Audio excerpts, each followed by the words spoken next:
RLV രാമകൃഷ്ണനെ ജാതീയമായി അധിക്ഷേപിച്ച കേസിൽ സത്യഭാമയ്ക്ക് ജാമ്യം. Nedumangad SC/ST കോടതിയാണ് ജാമ്യം അനുവദിച്ചത്. കോടതിയെ പൂർണ്ണമായിട്ടും വിശ്വാസമാണ്. അതേപോലെ തന്നെ എൻ്റെ വക്കീലിനെ പൂർണ്ണമായിട്ടും 100% വിശ്വാസമാണ്. പിന്നെ സത്യം വഴിയെ നല്ല രസമായിട്ട് വരും. അത്രയും എനിക്ക് നമ്മളോട് പറയാം. വളരെ പ്രധാനപ്പെട്ട 3 കർശന ഉപാധികളോടെയാണ് ബഹുമാനപ്പെട്ട കോടതി ജാമ്യം അനുവദിച്ചിരിക്കുന്നത്. ഒന്നാമത്തെ ഉപാധി എന്ന് പറയുന്നത് അന്വേഷണ ഉദ്യോഗസ്ഥൻ ആവശ്യപ്പെടുന്ന പക്ഷം അന്വേഷണ ഉദ്യോഗസ്ഥന് മുൻപിൽ ഹാജരാകണം. രണ്ടാമതായിട്ട് ഇത്തരത്തിലുള്ള കുറ്റകൃത്യങ്ങൾ ഇനിയും ആവർത്തിക്കരുത്.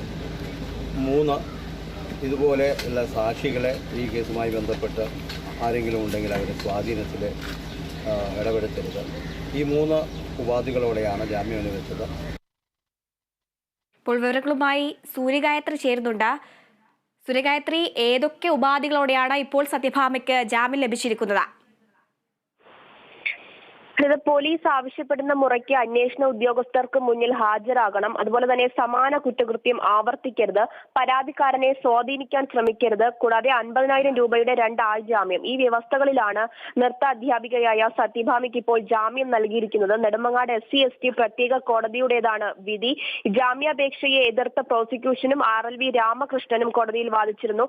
സംഭവശേഷവും സമാന പ്രതികരണം സത്യഭാമ പല മാധ്യമങ്ങളിൽ കൂടെയും ആവർത്തിച്ചു. പ്രതി ഒരു അധ്യാപികയായിരുന്നു, മകനെ പോലെ സംരക്ഷിക്കേണ്ട ആളായിരുന്നു, പ്രതിയെ കസ്റ്റഡിയിൽ ചോദ്യം ചെയ്യേണ്ടത് അനിവാര്യമാണെന്നും പ്രോസിക്യൂഷൻ പറഞ്ഞു. ഇതേസമയം സത്യഭാമ വിശദീകരണവുമായി എത്തിയിട്ടുണ്ടായിരുന്നു. മനഃപൂർവ്വം ആരെയും അധിക്ഷേപം നടത്തിയിട്ടില്ല. വടക്കേ ഇന്ത്യയിൽ വെളുത്ത ആളുകളും SC/ST വിഭാഗത്തിലുണ്ട്. കറുത്ത കുട്ടി എന്ന പരാമർശം എങ്ങനെ SC/ST വകുപ്പിന്റെ പരിധിയിൽ വരുമെന്നും സത്യഭാമ ചോദിച്ചു. ഈ ഒരു പ്രശ്നത്തിന് ശേഷം തനിക്ക് വിദ്യാർത്ഥികളെ നഷ്ടമായി, ജീവിതമാർഗം വഴിമുട്ടി തുടങ്ങിയ കാര്യങ്ങളാണ് സത്യഭാമ കോടതിയിൽ ഉന്നയിച്ചത്. എന്തായാലും ഇത്തരം വ്യവസ്ഥകളോട് കൂടിയാണ് സത്യഭാമയ്ക്ക് ഇപ്പോൾ കോടതി ജാമ്യം നൽകിയിരിക്കുന്നത്. നെടുമങ്ങാട് SC/ST പ്രത്യേക കോടതിയാണ് RLV രാമകൃഷ്ണനെതിരായ ജാതി അധിക്ഷേപത്തിൽ സത്യഭാമയ്ക്ക് ഇപ്പോൾ ജാമ്യം നൽകിയിരിക്കുന്നത്. സൂര്യ, ഇപ്പോൾ ഈ ജാമ്യം കിട്ടിയ വേളയിൽ സത്യഭാമയുടെ പ്രതികരണം എന്താണ്? സത്യഭാമ കോടതിയിൽ ഉള്ള വിശ്വാസം തനിക്ക് നഷ്ടപ്പെട്ടില്ല എന്നടക്കമാണ് ഇപ്പോൾ പ്രതികരിച്ചിട്ടുള്ളത്. എന്തായാലും കോടതി സത്യഭാമയ്ക്ക് അനുകൂലമായ ഒരു വിധിയാണ് നൽകിയിട്ടുള്ളത്. വ്യവസ്ഥകൾ പാലിച്ചിട്ടുണ്ടെങ്കിലും കേസിൽ സത്യഭാമയ്ക്ക് ജാമ്യം നൽകിയിരിക്കുകയാണ്. ഈ നൽകിയിട്ടുള്ള വ്യവസ്ഥകളൊക്കെ തന്നെ കൃത്യമായി പാലിക്കണമെന്ന് കോടതി സത്യഭാമയ്ക്ക് താക്കീത് നൽകിയിരിക്കുകയാണ്. എന്തായാലും RLV രാമകൃഷ്ണനെതിരായ ജാതി അധിക്ഷേപത്തിൽ ഹൈക്കോടതി നേരിട്ട് സത്യഭാമയോട് ഹാജരാകാൻ പറഞ്ഞിട്ടുണ്ടായിരുന്നു.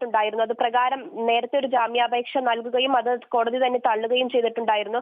തുടർന്നാണ് ഇന്ന് വീണ്ടും കേസ് പരിഗണിച്ചത്. എന്തായാലും കേസിൽ സത്യഭാമയ്ക്ക് ജാമ്യം ലഭിച്ചു എന്നത് സത്യഭാമയെ സംബന്ധിച്ചിടത്തോളം ഒരു ആശ്വാസകരമായ വാർത്ത തന്നെയാണ്. ശരി, വിവരങ്ങൾ നൽകുകയായിരുന്നു സൂര്യഗായത്രി.